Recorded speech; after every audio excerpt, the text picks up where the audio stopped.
el origen del universo y hacia dónde nos dirigimos. Desde la época de la gran filosofía de la época de oro de los filósofos, 165 años antes de Cristo, Platón, Demóstenes, Sócrates, trataron de buscar por siempre qué es el hombre. Y la filosofía es la búsqueda de la verdad. ¿Qué es el hombre? ¿Quiénes somos realmente nosotros? ¿Somos animales? ¿Realmente somos el producto de una selección natural y el producto de una evolución, como postuló en su libro Carlos Darwin en el libro de las especies? Un libro que tú lo abres y lees esto. Quizá, chance y, puede que, no estoy seguro, a lo mejor. Todas estas frases no son científicas. Y al acabar el libro El origen de las especies, jamás él menciona el origen de las especies. Qué contradicción, ¿verdad? Si yo digo voy a hacer un libro, El origen de los leones, y acabo diciendo que yo tampoco sé dónde vienen los leones, por favor, por el amor de Dios, no le pongas el origen de los leones. Busca la búsqueda de los leones como título, pero no el origen de los leones. Y así estamos en un mundo, damas y caballeros, de confusión, de filosofías, hipótesis, especulaciones, será, no será. Por todos lados hay una gran confusión filosófica, religiosa, política actualmente en el mundo. El mundo nunca había estado tan confundido como se encuentra actualmente en el siglo XXI. Después de haber pasado el siglo XX, que fue el siglo con los avances más grandes tecnológicos, los descubrimientos científicos más grandes de la historia fueron en el siglo XX. Y a pesar de que el hombre se ensoberbeció en el siglo XX y llegamos a la luna, inventamos la época cibernética, la computadora y las plataformas espaciales, etcétera, etcétera, nunca en la historia había habido tantos ateos como en el siglo XX. Antes del siglo XX, Blaise Pascal, físico matemático francés, era cristiano. Isaac Newton, cristiano. Louis Pasteur, Alberto Einstein. Y las más grandes mentalidades que ha habido eran personas que tenían la Biblia como su centro de estudio y a Jesucristo como su Señor y Salvador. Como dijo Wernher von Braun, el que mandó el cohete a la luna en 1969, director de la NASA. Este hombre científico, Wernher von Braun, dijo las palabras: yo no me atrevería a ser un padre, a ser un hijo, a ser un ciudadano, ni buscar ni especular el origen de la vida y el origen del universo sin tener la Biblia y a Jesucristo como mi Señor y Salvador. Pero, ¿qué es lo que le sucedió al ser humano? Vuelvo a repetir, la Biblia dice que se ensoberbeció.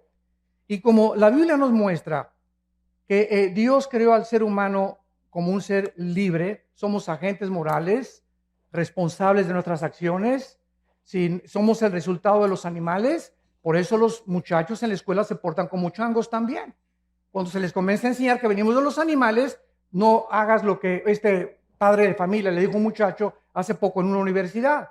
Oye, hijo, le dijo el hijo al papá, ¿tú crees en Dios, papá? Y el papá le contestó, no, yo no creo en Dios. Y le dijo entonces el hijo, entonces, ¿por qué me exhortas a no fumar marihuana? ¿Sabes una cosa? Si tú no crees en Dios, tú no tienes ninguna base moral para poder decirle que lo que yo estoy haciendo es bueno o es malo, porque yo hago mis propias leyes. Yo quiero endiosarme igual que tú, padre. Claro que el hijo se estaba burlando de su papá, pero este es al punto donde se llega de la increíble confusión que existe de los famosos hombres o mujeres o maestros en las universidades que llenan actualmente las universidades del mundo diciendo a los estudiantes que son ateos y que no existe absolutamente nada. Y esta es la razón de tanta confusión, donde ya el mundo perdió la brújula. El matrimonio se está redefiniendo. Lo que durante miles de años fue un hombre y una mujer, ahora se cambia el matrimonio y ahora no es entre un hombre y una mujer. Es el síntoma más grande de descomposición social, damas y caballeros, a la que el mundo se está enfrentando. Y estamos como las ranas, cuando la metes a una rana a una olla con agua fría y le prende la estufa, la rana, en lugar de que brinque cuando comience a hervir el agua, hace el experimento llegando a tu casa, ahí se va a quedar la rana en la olla hervida, porque su sangre se adapta a la temperatura del agua. Así estamos pasando nosotros, estamos tomándolo todo como normal, nos estamos adaptando a la nueva moral y estamos aceptando que es normal y la Biblia dice que no es normal, como lo vamos a ver a continuación. Muchos critican de por qué si Dios existe tiene que juzgar a los hombres algún día. Te voy a decir la respuesta si eres ateo, escéptico o agnóstico. Porque si no hay una vida después de la vida y no hay un juicio después de esta vida, no hay más que dos opciones. Una, perdemos totalmente la esperanza, y dos, vamos a vengarnos nosotros mismos. Si no hay absolutamente justicia después de la vida, entonces todos los nazis que asesinaron a casi 6 millones de personas y que murieron, el grupo de ISIS que está en el Medio Oriente ahorita, que están matando a cientos, miles de cristianos, degollándolos, y mueren de un bombazo de repente, y dices, pues qué fácil, ¿verdad? ¿Sabes una cosa? Te equivocas. La Biblia dice que hay un juicio que viene cuando tú mueras y cuando yo muera. Y este juicio somos salvados cuando ponemos nuestra fe en una cruz, donde el Hijo de Dios dio su vida para dar su sangre y decirnos estas palabras. De verdad les digo que cualquiera que oye mi palabra y crea al que me envió, no vendrá a condenación. No pasará por este juicio porque ha pasado de la muerte a la vida. Juan 5:24. Los que traigan su Biblia en esta mañana, los invito a que la abran en el libro de Apocalipsis, capítulo 20. Apocalipsis, capítulo 20.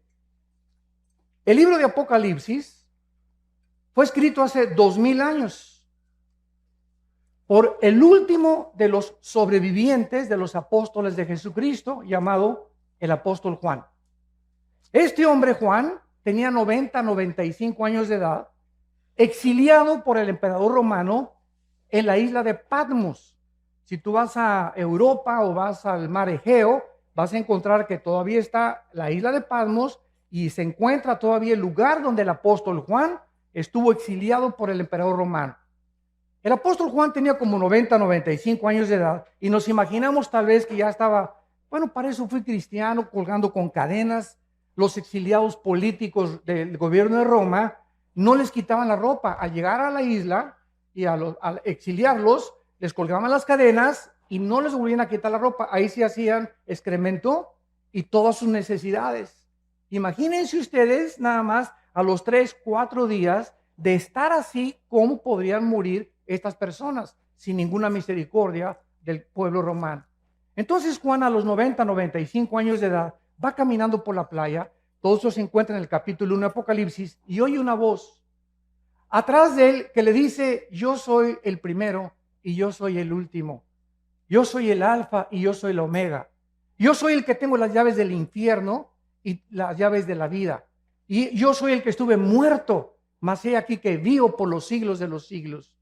Y cuando Juan voltea, ve a una entidad espiritual brillante, con el pelo blanco como la nieve, los ojos refulgentes como las llamas, con un vestido de lino que le llegaba hasta los pies, con un cinturón que le ceñía la cintura de oro, con los pies refulgentes como el bronce bruñido, y le contesta el Señor Jesucristo: yo soy Jesús, el que estuve muerto, mas he aquí que vivo. Quiero que escribas, Juan, lo que va a ser, lo que ha sido y lo que será. Y así es como tenemos nosotros el libro, los 22 capítulos del libro del Apocalipsis, que contiene el final de la raza humana, que nos muestra claramente los avances tecnológicos como la marca del 666, que el anticristo va a ponerle muy pronto a la humanidad. ¿Cómo pudo la Biblia adelantarse, damas y caballeros, de que se iba a escribir hace 2000 años, que vendría el tiempo en que la economía del mundo se tendría que controlar por computadoras si no se hubiese inventado las computadoras? ¿Quién le reveló al apóstol Juan que vendría el tiempo que solamente con computadoras puedes controlar una marca y marcar a más de 7.5 billones de personas que estamos ahorita en el planeta Tierra? La Biblia es increíblemente demostrando las evidencias profundas que existen de que es un libro sobrenatural.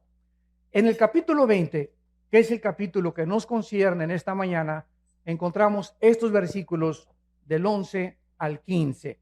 Y dice así: y vi un gran trono blanco y al que estaba sentado en él, de delante del cual huyeron la tierra y el cielo, y ningún lugar se encontró para ellos. Y vi a los muertos, grandes y pequeños, delante de Dios. Y los libros fueron abiertos. Otro libro fue abierto, el cual es el libro de la vida. Y fueron juzgados los muertos por las cosas que estaban escritas en los libros según sus obras. Y el mar entregó los muertos que había en él.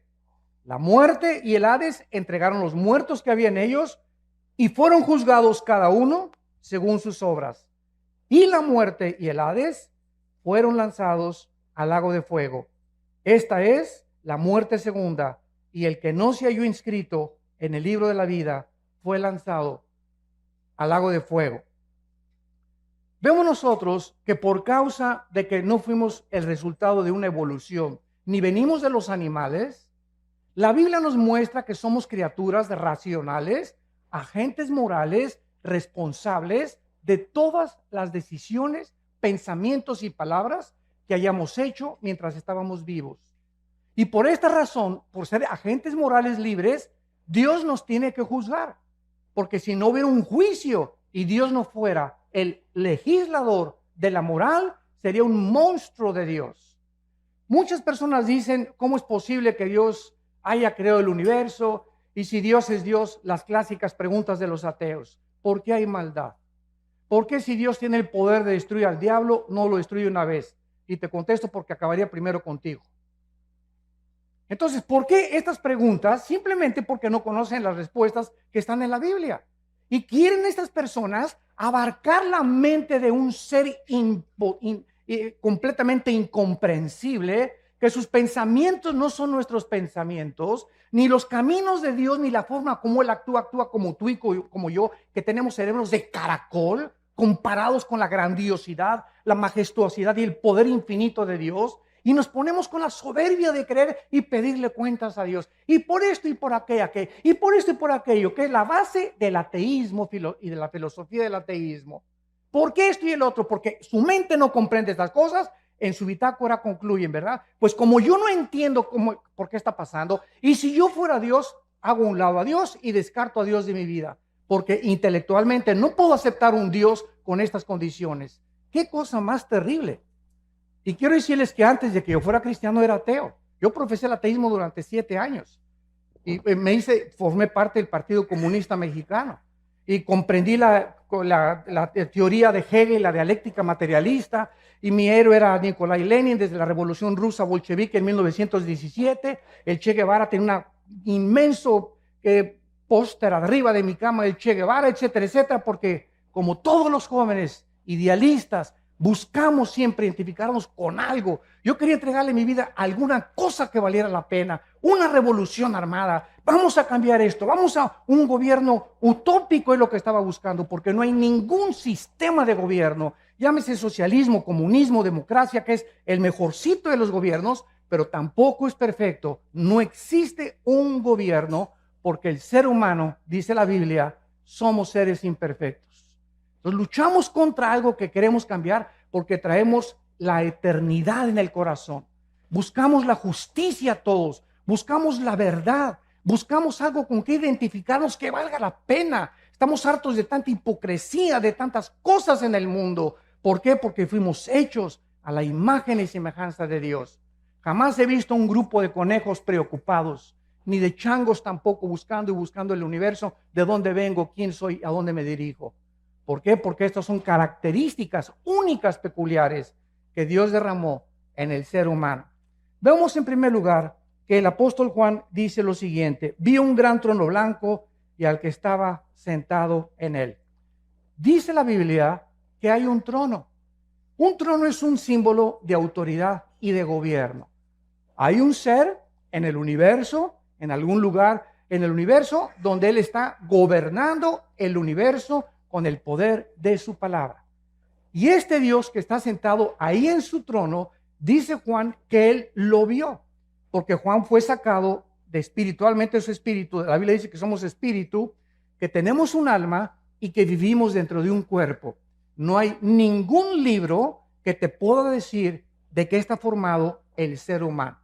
Freud quiso penetrar en la mente subconsciente creyendo que el ser humano, en la psique se encontraba su problema, y trató de hipnotizar a los pacientes enfermos con histeria y con paranoias y con esquizofrenias, etcétera, etcétera, y tratar de inconscientemente traerlos al consciente para que su subconsciente fuera sanado.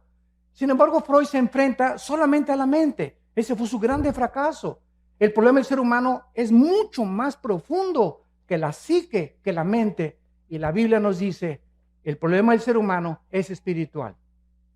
El hombre es espíritu. Tú eres espíritu y yo soy espíritu. Tenemos un alma. El alma es la mente, las emociones, los sentimientos y la voluntad. Y vivimos dentro de un envase, este cuerpo que todos los días se deteriora y perdimos millones de células cada día, y que cada vez envejecemos. Es un cuerpo completamente que va a desaparecer y nos van a enterrar en la tumba, o que te cremen. No importa cómo acabemos en la panza de un tiburón o un temblor, no importa cómo el cuerpo muera. Jesucristo dijo, yo soy la resurrección y la vida. Y quiero decirte que no importa a la edad que mueras, ni cómo mueras, te voy a volver a levantar, como levanté a Lázaro cuando le dije, Lázaro, que tenía 3 días descompuesto su cuerpo, donde las neuronas del cerebro estaban completamente ya destrozadas, donde la sangre ya no estaba circulando, estaba ya casi coagulándose. El espíritu entra dentro de Lázaro y sale de la tumba para demostrarnos que solo Cristo, no Buda, ni Mahatma Gandhi, ni el gurú Maharishi Kachi Marakakachi, ni el Dalai Lama, que el Dalai Lama le dijo en 1992 al Papa Juan Pablo II que él era Dios. Me acuerdo que yo mandé un correo a la embajada china y le dije al Dalai Lama, si usted es Dios, díganos cuándo va a resucitar. Anúncienos, si usted es Dios, tiene el pulso de la vida. Y solo hay un nombre que anunció con anticipación, el Hijo del Hombre será entregado en manos de pecadores y resucitará a los 3 días. Y así fue, cuando Él resucita, era el sello de Dios de que Él era el Hijo en el cual Dios tenía su complacencia. Y la Biblia dice, a Él oíd. Y desde ese momento, cuando yo supe eso, me di cuenta que era la única persona que valía la pena oír, y que dijo, yo soy el camino, la verdad y la vida. Había estudiado yo a Buda, a Mahatma Gandhi, al Dalai Lama, a Confucio, a Zoroastro, a los gurús, etcétera, etcétera. Había estudiado todos los líderes filósofos y religiosos que ustedes ponen a enunciar, y comparé todos los libros, el Tripitaka de Buda, el Zoroastro, los Vedas de los persas, el Corán de los musulmanes, todos los libros sagrados los comparé con la Biblia, y a todos los líderes sagrados los comparé con Jesucristo, y ni siquiera pude atreverme a decir que había alguna comparación. Ningún libro sagrado contiene la información de la Biblia. Ninguno de los líderes que han existido en el mundo ni siquiera se puede atrever a compararse con la vida inmaculada, preciosa, maravillosa, celestial del Hijo de Dios, Jesucristo. Este juez, dice la Biblia en el libro de Hechos, capítulo 10, que será Jesucristo. La Biblia lo anunció con muchos años de anticipación con estas palabras. Como Dios ungió con el Espíritu Santo y con poder a Jesús de Nazaret, y como éste anduvo haciendo bienes y sanando a todos los oprimidos por el diablo, porque Dios estaba con él. Y nos mandó que predicáramos al pueblo y testificáramos que Él es el que Dios ha puesto por juez de vivos y de muertos. De este dan testimonio todos los profetas, que todos los que en Él creen reciban perdón de pecados por su nombre. Este hombre que vio Juan en el trono era Jesucristo. Ese Cristo que murió entre 2 ladrones, crucificado, ensangrentados de los pies a la cabeza. Dice Isaías 52 que cualquiera que hubiera visto a Cristo era un guiñapo humano, era un monstruo en la cruz, que ni siquiera su madre, la Virgen María, lo podría reconocer. ¿De qué forma los romanos, que eran expertos en la tortura y en la crucifixión, deformaban completamente? Eran pedazos de carne los que colgaban ya en la cruz, de todos los latigazos y toda la tortura que ejecutaban antes de llevarlos a lo máximo de crueldad que el ser humano puede imaginarse. Y este hombre, Jesucristo, nos da la respuesta. ¿Cómo es posible que el Hijo de Dios, el creador del universo, que nació de una Virgen María, que nació en un pesebre, que vivió durante toda su vida enseñándoles a 12 hombres, nosotros hayamos hecho esto con el máximo creador del universo, ¿por qué Cristo estaba como estaba en la cruz? Y la respuesta nos da la Biblia, porque eso es lo que el pecado nos hace y nos convierte. El pecado nos convierte en monstruos. Es el pecado la razón, no es Dios de tanta envidia, de tanta amargura, de tanto odio del ser humano, de tantos robos, de tanta violencia. Es el pecado. Tenemos una naturaleza contradictoria. Tú le preguntas a una persona que fuma, oye, compadre, ¿por qué fumas? ¿Que no sabes que el cigarro te destruye los dientes, las encías, la laringe, la tráquea, el esófago, los pulmones, los alvéolos pulmonares, todo? Y te contesta, pues sí, compadre. ¿Y no ves que la cajetilla dice, este producto no sirve para la salud? ¿Por qué lo sigues haciendo? ¿Qué te contesta esa persona? Pues no, chepo, porque me gusta. Oye, ¿por qué te emborrachas? ¿No sabes que te vas a destruir el hígado y que el alcohol acaba con tu vida? ¿Por qué lo haces? Porque la Biblia tiene razón. Somos autodestructivos. Somos autodestructivos. Es increíble cómo nos envenenamos con tantas cosas, con drogas, con cigarros, con alcohol. ¿Por qué lo hacemos? Porque dice Romanos 7, el mal que quiero no lo hago. Sí, no, el bien que quiero no lo puedo hacer. Entonces, cuando me propongo hacer el bien, encuentro, dice Pablo, algo dentro de mi naturaleza que me lleva contrario a la ley del Espíritu y hago las cosas que yo no quiero hacer. Yo no quería adulterar, yo no quería fumar marihuana, yo no quería hacer esta cosa, pero dentro de mí había algo que me decía, hazlo, adultera, fornica, vete con un hombre, vete con una mujer, porque estamos continuamente destruyendo nuestra alma. El diagnóstico de la Biblia, no cabe duda que es la pura verdad. A continuación, en nuestro pasaje en Apocalipsis, dice lo siguiente: vi un gran trono blanco y al que estaba sentado en él, que es Jesucristo, delante del cual huyeron la tierra y el cielo, y ningún lugar se encontró para ellos. ¿Cuándo será este juicio? Es la segunda pregunta que vamos a contestar. La primera es Jesucristo, Él va a ser el juez, el que murió en la cruz y resucitó de los muertos, del cual tú te burlaste, del cual tú te reíste, del cual tú creíste mejor a Carlos Darwin que a Jesucristo. Qué increíble, ¿verdad? Tú creíste más a Carlos Marx que a Jesucristo. Le creíste más al Maharaji Tachi Marakaji que a Jesucristo. Le creíste más a Mahatma Gandhi que a Jesucristo. Es increíble, a pesar de las evidencias increíbles que tiene la Biblia y Jesucristo. Pero esta es la condenación, que la luz vino al mundo y los hombres no aman la luz ni la verdad. Tú amas las tinieblas y prefieres en tu soberbia y en tu orgullo creer más a hombres como Marx, como Freud, como Mahatma Gandhi, que fueron hombres, algunos ilustres, pero no le has querido creer a aquel que dijo, yo soy el camino, la verdad y la vida. Yo soy el camino, la verdad y la vida. Y Jesucristo es lo que él dijo ser, o es el ser más psicópata, esquizofrénico, maníaco, depresivo, que pueda haber existido en la humanidad. Porque nadie se ha atrevido a decir, yo soy la verdad absoluta del universo entero. Y en mí están encerrados todos los secretos de la sabiduría y del conocimiento. Este tiempo será cuando desaparezca este planeta y el universo. Dice la Biblia en el libro de Isaías, en el Antiguo Testamento, profetizando que iba a desaparecer el mundo donde vivimos con estas palabras.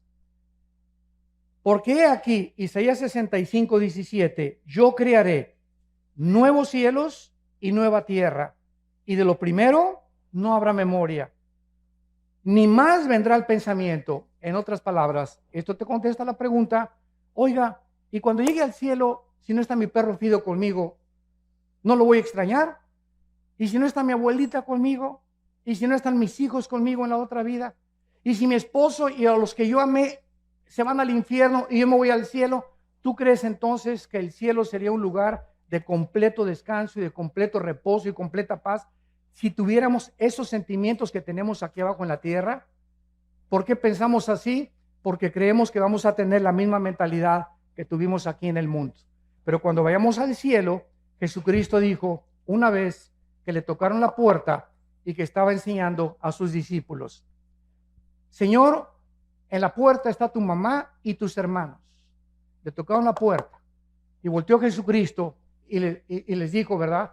Pasen, les dijo que pasaran. No, no les dijo eso, ¿verdad? ¿Por qué su mamá y sus hermanos no entraron al estudio bíblico? ¿Por qué no entraron? ¿Por qué no se juntaban y lo seguían como lo siguieron 12 apóstoles? Entonces Jesucristo no fue a recibir a su mamá ni a sus hermanos, sino que se volteó a los discípulos y les dijo, mi madre y mis hermanos son ustedes los que hacen la voluntad de mi Padre. Entonces, en el cielo, nuestros padres y hermanos que tuvimos aquí no necesariamente van a estar con nosotros. Va a haber nuevas familias, de acuerdo a Isaías 65 y Isaías 66. Y ya no habrá más memoria de tu perro, ni de tu novia o de tu exesposa. Pero hay algo que es también importante. Las familias, de acuerdo a Isaías 65, las familias que en esta vida fueron todos cristianos y los hijos cristianos, seguiremos viviendo como familia en la otra vida. Porque dice la Biblia, tu descendencia será bendita, que son nuestros hijos. Salmo 112, versículo 2. Bienaventurada la generación de los justos, porque será bendita por toda la eternidad. Entonces, este tiempo será cuando los cielos y la tierra desaparezcan. Imagínense ustedes, ahí van a estar en este juicio todos aquellos que creían que en este mundo estaba realmente todo lo que ellos querían.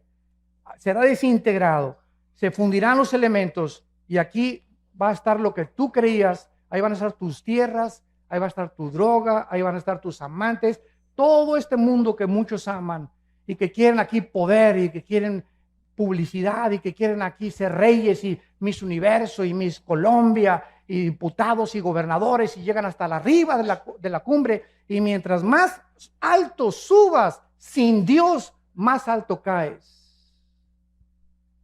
Es el problema de los que llegan a la cumbre, artistas, cantantes, deportistas, llegan a la cumbre y algo les pasa. No fuimos hechos para llegar a la cumbre, para recibir tanto aplauso y tanto amor y tanto honor sin descomponernos. La naturaleza humana se descompone con los halagos, con los barberos detrás de ti. Te descomponen porque el ego es muy grande de nosotros.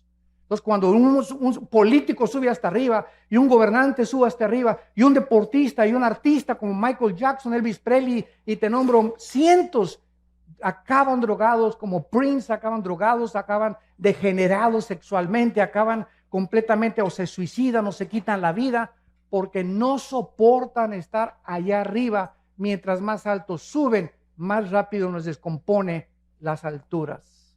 Solo Dios puede darnos el poder de llegar a algún lugar en la cumbre con Él, porque le damos la gloria a Él. Y cuando no es así, vemos cómo se descompone el ser humano. Vemos a continuación que la Biblia nos muestra que ningún lugar se encontró para los incrédulos. Estas personas van a ver en este juicio donde vivieron. Van a ver así el mundo que va a desaparecer, donde tenían su esperanza, el mundo donde se divirtieron y se burlaron de Dios, el mundo que creyeron que significaba todo para ellos. De repente, así como una burbuja de jabón, será completamente deshecho. Dice Marcos 8:34 que Jesucristo le dijo a la gente: todo el que quiera salvar su vida la va a perder, y el que pierda su vida por causa de mí y del evangelio la salvará. Porque ¿qué aprovechará el hombre si ganara el mundo y perdiere su alma? ¿De qué te sirve haber llegado a Miss Guerrero, gobernador de Guerrero, senador, diputado, presidente de la República? Dime lo que tú quieras. O haber tenido los millones que tú quieres, que crees que en el dinero se encuentra la felicidad. ¿De qué te sirve la intelectualidad o el conocimiento al que has llegado, sabiendo que mientras más sabes, menos sabes y más nos falta por conocer? Nada nos puede satisfacer en esta vida. Todo es vanidad de vanidades. Todo es vacío sin Dios. Nada tiene ningún propósito sin Dios, porque fuimos creados para Él. Fuimos creados para tener comunión con Él, damas y caballeros. Entendámoslo. Cualquier otra cosa siempre te dejará vacía tu alma. Vas a llegar donde tú creíste que querías llegar. Y después de eso te das cuenta que sigues vacío. Como dijo un expresidente de México, a los 65 años de edad, un año antes de morir. Como lo acaba de decir uno de los millonarios más grandes de México, que murió su esposa. Soy el hombre más vacío, más triste y no necesito nada de lo que tengo porque siento que algo me dice en mi vida que necesito a Dios. Y unos llegan a los 70 años a Dios, otros a los 80, gracias a Dios, pero ¿por qué tienes que llegar a esa edad sin darte cuenta que fuimos creados para encontrar a Dios?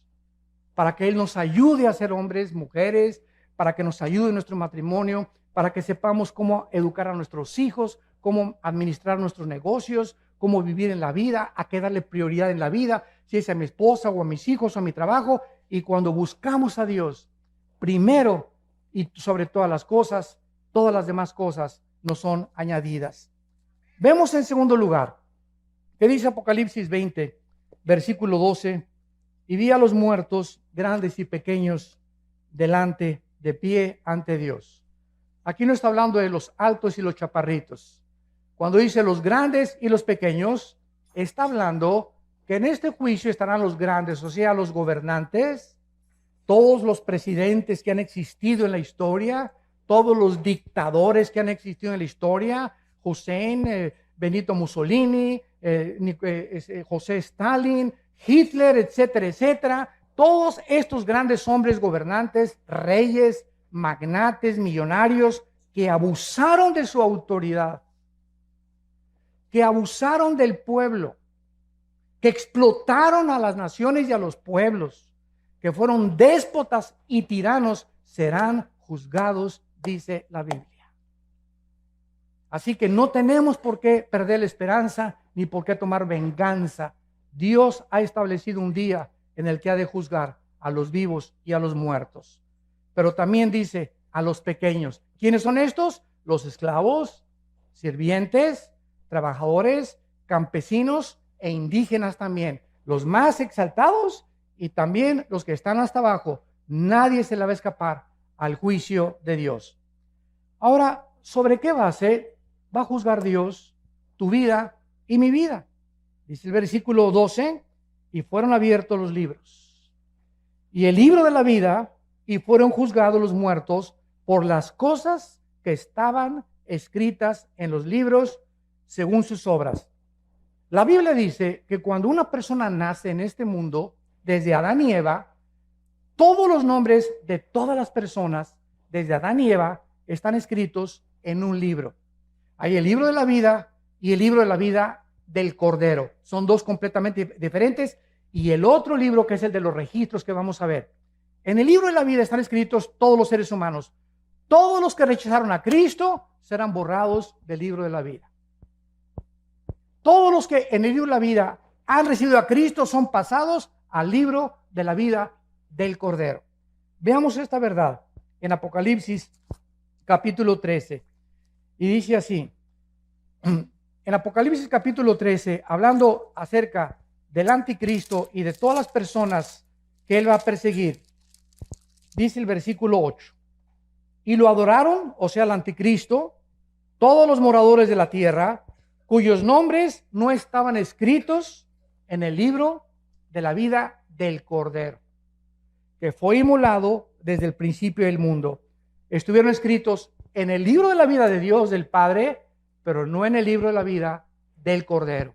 Tú eres inscrito en el libro de la vida del Cordero cuando recibes a Cristo como tu Señor y como tu Salvador. Ahora, cuando alguna persona va a ser juzgada, vemos nosotros que vamos a ser juzgados, dice aquí, por las obras. Y estos libros, si lo notas bien, dice así: si alguno tiene oído, oiga, porque estas personas serán juzgadas por las cosas escritas según sus obras. En otras palabras, no todos los seres humanos tendrán el mismo castigo. Esto lo podemos ver en un ejemplo que Cristo hizo en Mateo capítulo 11, hablando de dos ciudades. Cristo dijo en Mateo 11, 21 al 24, ay de ti Corazín y de ti Betsaida, porque si en Tiro y en Sidón se hubieran hecho los milagros que han sido hechos en vosotras, tiempo ha que se hubieran arrepentido en silicio y ceniza. Por tanto les digo que en el día del juicio, del cual estamos hablando, será más tolerable el castigo para Sidón y para Tiro y Sidón, que para ustedes. En otras palabras, La Biblia dice que las personas, aquí está otra respuesta, que nunca oyeron hablar de Cristo. Cuando yo voy a alguna universidad, a algún seminario teológico, siempre me lanzan las mismas preguntas. ¿Y qué de las personas budistas, musulmanes, indígenas que nunca oyeron hablar de la Biblia ni de Cristo? La Biblia tiene respuestas para cada cuestionamiento intelectual. La Biblia dice que las personas, Romanos 2, del 12 al 15, que murieron sin Cristo, van a ser juzgados por sus conciencias, de acuerdo a cómo contestaron a sus conciencias.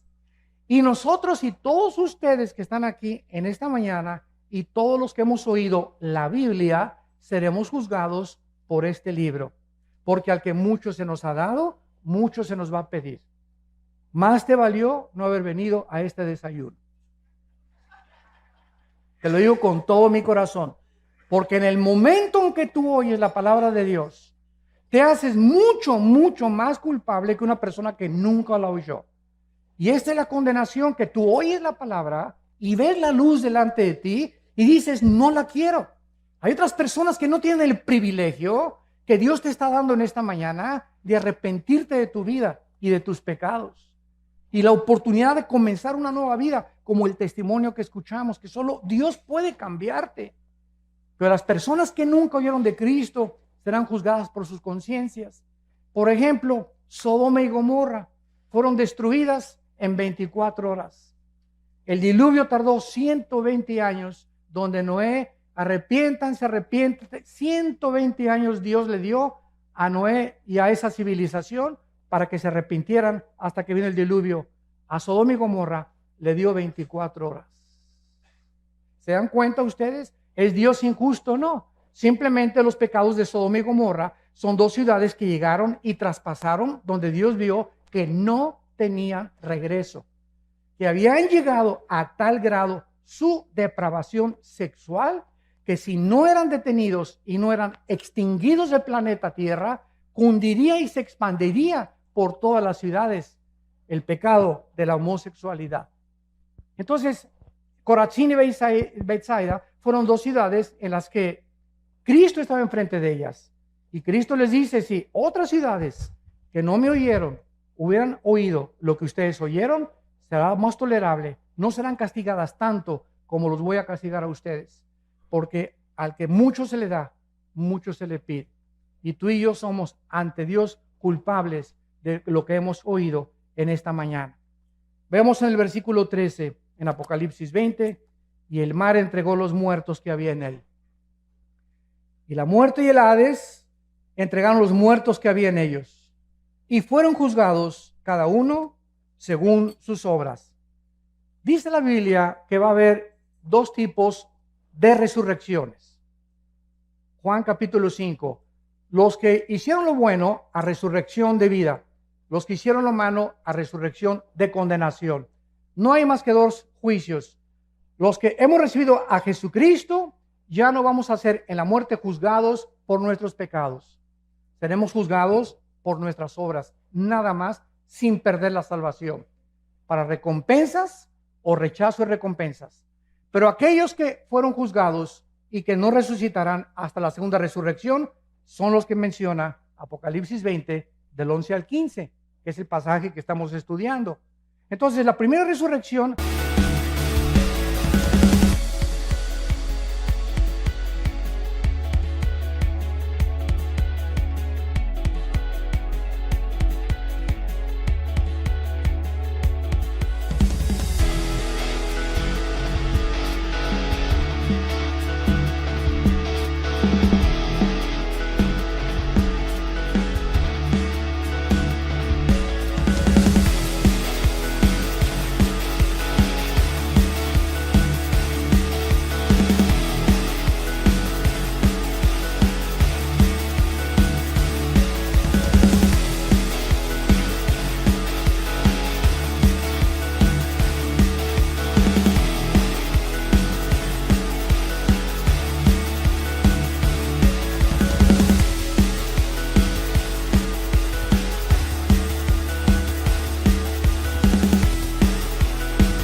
tiene varias resurrecciones.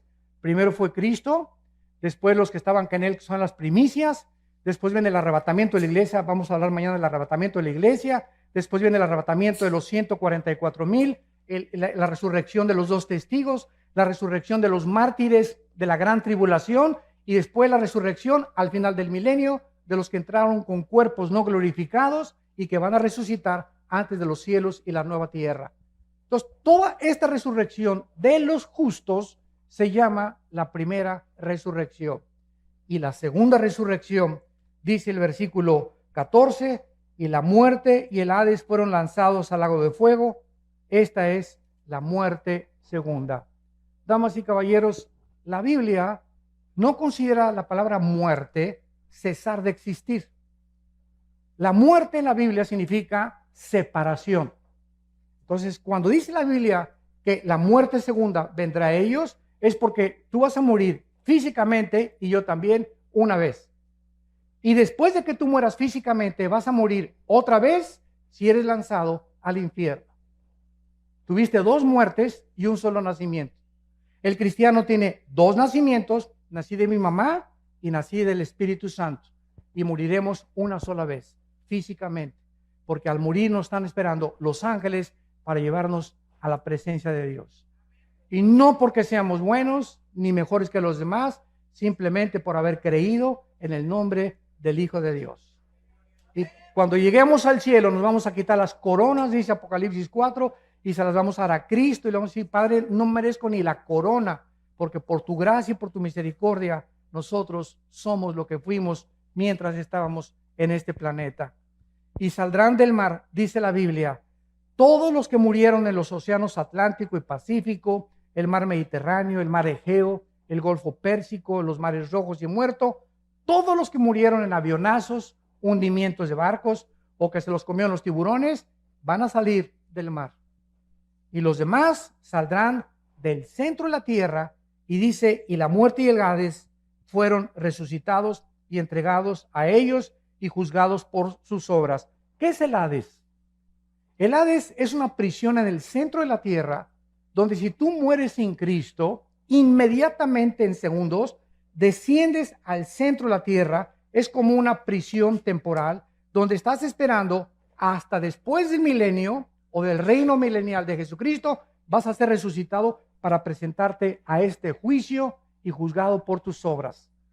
El Hades es una prisión en el centro de la tierra donde están únicamente los espíritus de los seres humanos desde Adán hasta nuestros días que rechazaron a Dios.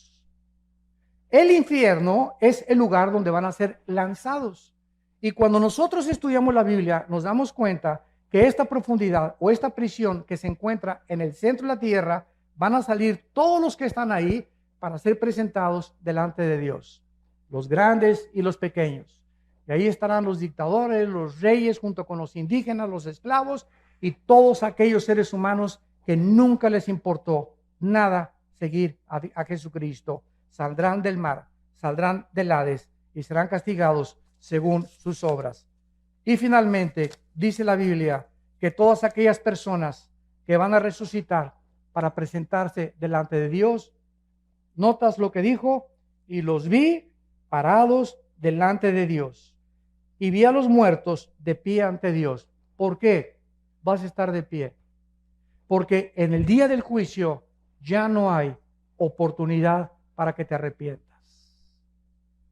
Ya nadie va a caer de rodillas: Señor Jesucito, perdóname por el amor de Dios, y sacar tu estampita de Santa Deo, ¿verdad, Señor? Pero nada, se acabó ya, ni agua bendita, ni escapulario, ni gritos, ni Ave María, ni santos, no va a haber nada absolutamente en ese momento. Estás dispuesto ya para ser lanzado y no es un momento de arrepentirse, simplemente Dios va a demostrar en este juicio, escuchen esto, que Él es lo suficientemente justo para decirte: yo no te quise lanzar al infierno. Como me dijo una señora hace mucho tiempo: ay, señora Alducin, fíjese que pues yo creo que Dios es peace and love, y todos algún día nos vamos a ir al cielo. Dios no manda a nadie al infierno. Dije: doña Chola, amén, amén y amén. Dios no manda a nadie al infierno, ellos se van solitos. Porque de tal manera amó Dios al mundo que ha dado su Hijo unigénito, para que cualquiera de ustedes que en esta mañana crea en Él, no se pierda, mas tenga la vida eterna. En esta vida tú estás escogiendo. Al decirle no a Dios, tú estás determinando. Eres un ser moral libre. Dios nos amó de tal manera que dio su vida en una cruz por nosotros. Pero si tú te vas al infierno, Él no te va a lanzar al infierno. No habrá una sola persona en el infierno que antes no haya sido amada por Dios. Así que es el lugar donde tú estarás más a gusto. Porque si en esta vida no te gustó la santidad, ni estar con cristianos, ni seguir a Jesucristo, ni creer en la Biblia, en la otra vida te sentirías incómodo con nosotros. Es algo que nosotros tenemos que entender. Dios no puede forzar a nadie, ni violar la característica más grande que Dios nos dio, que es la libertad de escoger, el libre albedrío. ¿No quisieras tú en esta mañana venir a la cruz? Yo no te invito a que vengas a ninguna religión. El cristianismo no es una religión. Cristo no bajó del cielo a traernos otra religión de las miles de religiones que existen. Cristo bajó del cielo a traernos la vida eterna. Y esta es la vida eterna, que te conozcan a ti, al único Dios verdadero, y a Jesucristo al que tú has enviado. Y este es el testimonio que Dios nos ha dado, la vida eterna. Y esta vida está en su Hijo. El que tiene al Hijo tiene la vida. El que no tiene al Hijo, aunque seas católico o protestante o mormón o testigo de Jehová, no importa la religión que tengas. Si tú no tienes al Hijo, tienes una religión, pero no tienes la vida eterna. ¿Te das cuenta de la grande diferencia y de la ignorancia tan grande que hay por ignorar la Biblia? Que estamos satisfechos con una religión. Pues yo voy el domingo y me comulgo, o a mi iglesia, etcétera, etcétera, y de lunes a viernes me porto como el hijo del anticristo. Hago lo que me da la gana, ¿verdad? Total, que Dios me va a perdonar. ¡Cuánta ignorancia! ¡Qué susto te vas a llevar el día que tú te mueras! ¿Y cuántos de nosotros en esta mañana estamos seguros que amanecemos? Ninguno de nosotros. En el año 2001, 3,000 personas se levantaron en Nueva York y trabajaban en las Torres Gemelas. 3,000 personas se levantaron y le dijeron a su esposa: mi amor, nos vemos a las 12 para el lunch, nos vemos al mediodía. Se pusieron su corbata. Esas 3,000 personas, ¿quién se iba a imaginar que 2 aviones se iban a estrellar con unas Torres Gemelas y que era la última vez que a su esposa le decían te amo? ¿Estás tú seguro hoy en la mañana que te levantaste que no es tu último desayuno? ¿Una embolia cerebral, un ataque al corazón, una bala perdida, un accidente de tránsito? No tenemos comprada la vida, ninguno de nosotros. La Biblia dice: prepárate para encontrarte con tu Dios. Prepárate, porque nuestra vida está en un hilo y nunca nadie sabe cuándo Dios nos llama a presentar cuentas. ¿Estás tú preparado? Esta oportunidad te la da Dios hoy en la mañana, en su misericordia, y porque Él te dice te amo, te amo, te amo. No quiero que te pierdas. Tengo un programa mucho mejor que el que tú te imaginas para tu vida. Mis pensamientos para ti son de paz y de esperanza, para darte el fin que tú anhelas, para que tú entiendas, mi amor, que di mi vida en una cruz para que cualquier cosa que me pidas, yo te la voy a conceder. Este es el amor de Dios, que siendo pecadores, Cristo da su vida por nosotros. Los invito a muchos de ustedes en esta mañana que inviten a Jesucristo a su vida, que te arrepientas de tus pecados y que en esta mañana te enfrentes con la realidad que en el día que tú mueras, inmediatamente esté establecido el juicio. No habrá ninguna oportunidad, no hay reencarnación, no hay purgatorio, no hay más que cielo e infierno, de acuerdo a la Biblia. ¿Qué escoges tú en esta mañana? La vida. Escoge la vida para que Dios te bendiga y puedas algún día darle gracias a Dios que no te equivocaste esta mañana al venir a este desayuno y a decirle al Señor Jesucristo: entra a mi vida, Señor, te necesito como mi Señor y Salvador. Les pido que inclinen sus cabezas por unos segundos. Y así, con tu rostro inclinado, en esta mañana, en la que no es coincidencia que hayas venido, sino que Dios, en su infinito amor y misericordia, te ha traído por invitación de amistades, o a lo mejor viniste por curiosidad. Esto se llama la providencia divina. Que Dios te ama y te está llamando. Y tal vez muchos de ustedes en este momento ha sido la última vez que Dios le está llamando. Si oyes su voz, no te endurezcas. Hoy es el día aceptable. Hoy es el día de tu salvación.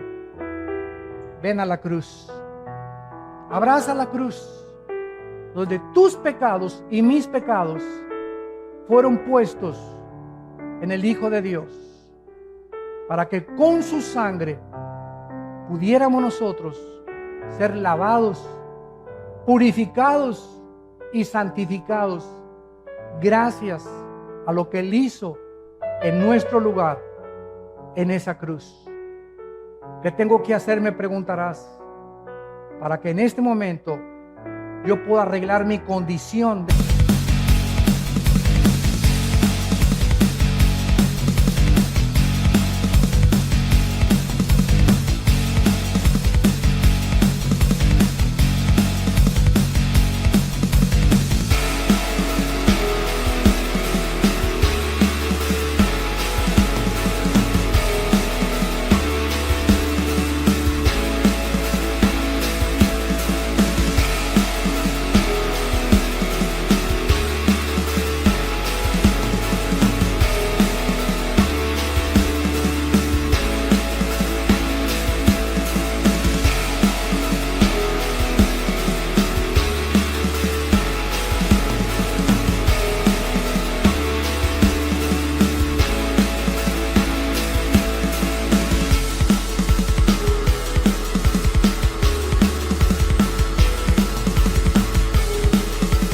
delante de Dios.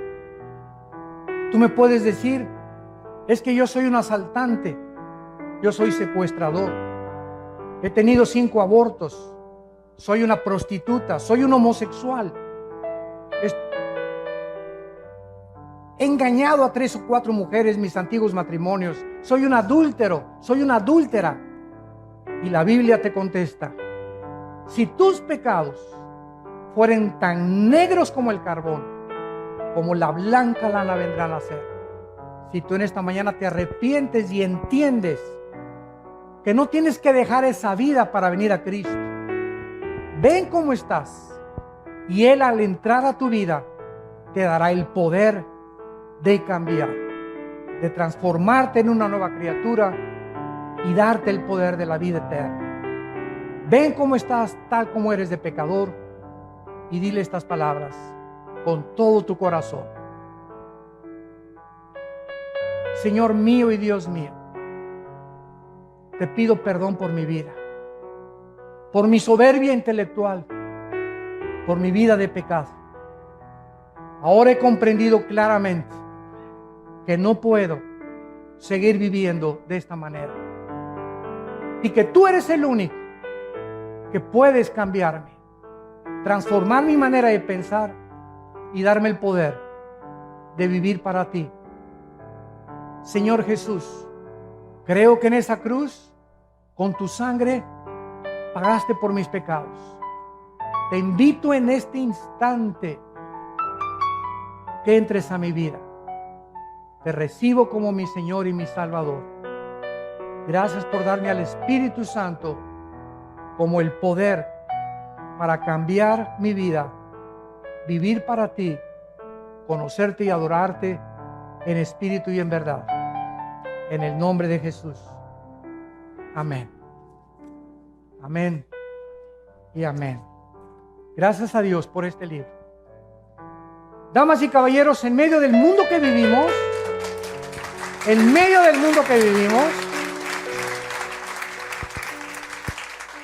es la única luz. Tantas filosofías y tantos rollos y tantas cosas, es la única luz que hay en la Biblia. El libro más antiguo que Dios nos dejó, el manual de la vida. Y aquí lo tenemos. No tenemos por qué vivir confundidos, ni ansiosos, ni estresados, ni preocupados, ni atemorizados por el futuro. ¿Y si se muere mi esposo, qué voy a hacer? ¿Y si se mueren mis hijos? ¿Y si se va esto? ¿Y si aquello pasa? Tenemos a Dios con nosotros. Y nunca nos dejará y nunca nos abandonará. y ha prometido estar con nosotros hasta el fin del mundo. ¿Por qué vivimos entonces como vivimos? Porque no le creemos.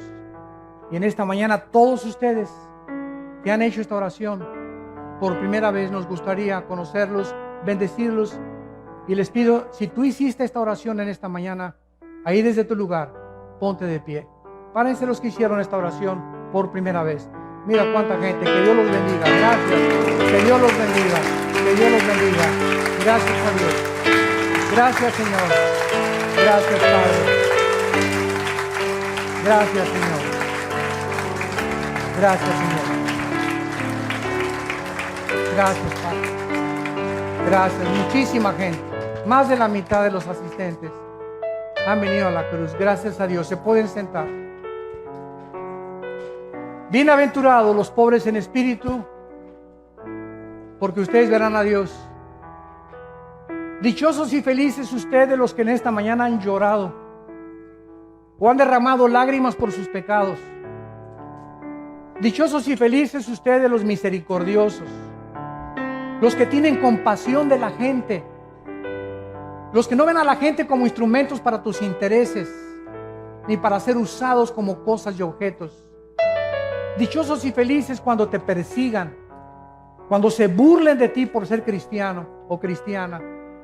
No te amilanes ni te amedrentes, al contrario, crécete como los toros al castigo. Anímate, porque es una señal que el Espíritu Santo está sobre tu vida. Y dichosos y felices todos ustedes, los que en esta mañana han venido a la cruz, han aceptado a Jesucristo con su Salvador, porque saldrán por esa puerta y nunca podrás darte cuenta el cambio tan grande que desde este mismo día vas a comenzar a experimentar. Habrá una paz que no conocías en tu vida que va a comenzar a llenar tu corazón y te va a decir: todo está tranquilo, tengo el mundo bajo mi control, búscame con todo tu corazón y tendrás esa paz que sobrepasa todo el entendimiento. Que Dios los bendiga y que tengan mucha paz.